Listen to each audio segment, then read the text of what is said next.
Larry Turner is looking for your vote to be the next mayor of San Diego, and he joins us now to discuss his campaign and the issues surrounding where he lived when he declared to run for the office of mayor here as he takes on Todd Gloria and Associates. Mr. Turner, welcome, sir. Good morning. You know, Friday morning I'm sitting over there on the desk and I'm reporting about the residency issue, and then randomly, 2 hours later, I'm walking down the street in OB, and there you stroll by with your family. I mean, it was a weird encounter. I can attest that you not live in OB, but the issue really is prior to that. Could you talk about the 800-pound gorilla in the room? Yeah, just briefly, you know, there's nothing to this lawsuit.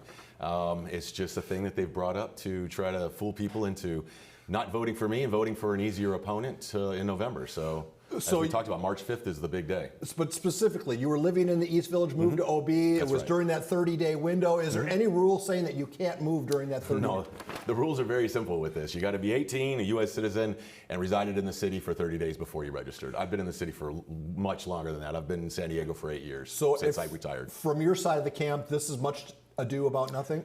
Yeah, I mean, it is a thing that is showing, you know, the fear of the folks on the other side. You know, try to take me out in this primary so they don't have to face me in November. Well, I look at the news yesterday, or excuse me, last week. I think it was Friday. You had a bunch of politicians who are supported by the unions. Some would argue bought and paid for by the unions. They would argue. In turn, reciprocating with pro-union policies.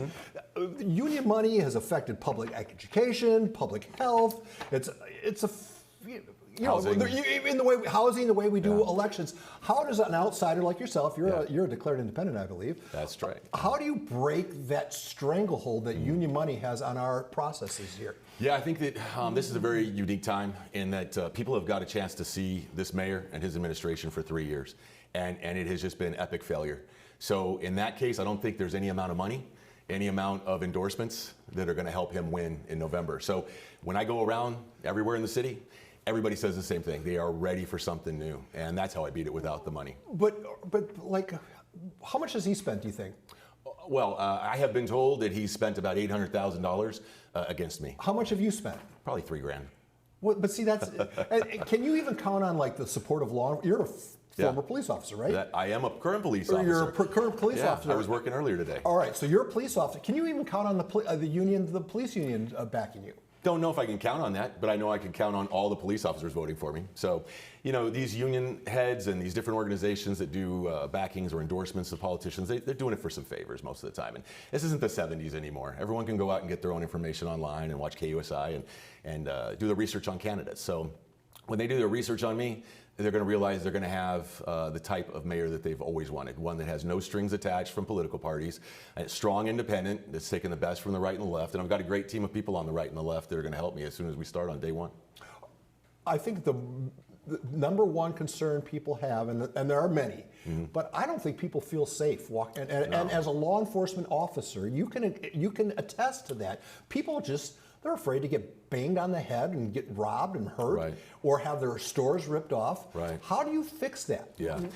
So you know, it starts with acknowledging that we are unsafe, and what you hear from the city are these trumped up statistics. You can always play with the statistics to make them say whatever you want. So they try to tell you we're a safe city. You know, we're not the worst. We're not the most unsafe large city, I think is what they say. So we're not last. You know, good job. But the way we fix it is we empower the police department and we take care of homelessness. So there are so many things that the police officers could be doing besides answering calls for service that have to do with homeless-related issues. Well, please elaborate on it. What could they be doing? Well, I would tell you that 65 to 85% of the calls that we go to have to do with a homeless-related call, overdose or an encampment, that sort of thing. That's not what an 1800, well now we're in the 1700s, police department for San Diego should be doing. We should be answering those radio calls, going to the burglaries, going to the robberies in an appropriate amount of time, having enough call takers that people don't have to wait on hold for an hour and a half or 2 hours to get through to the police. So we can refocus our efforts on crime, and we can have the right people handling the homeless problem. We can do this.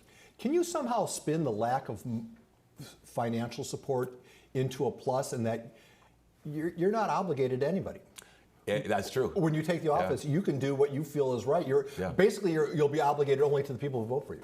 Yeah, so I think everybody realizes politics is kind of a dirty game, And when you get into it, you realize how much more dirty it was than you thought. So, you know, there's a lot of folks out there that offer large sums of money to your campaign that want some favors, and I am not giving any.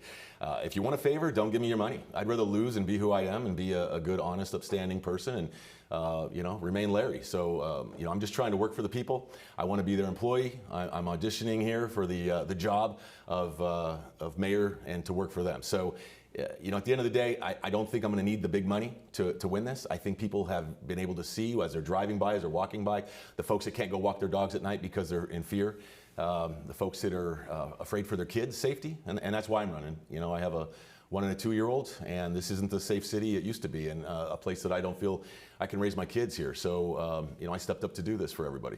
What do you say to the people as we wrap this up who dismiss your chances and say, oh man, you're wasting everybody's time? I ask them all the time, I get that, and I say, well, who are you going to vote for? And they usually say me. Oh, okay, that's it.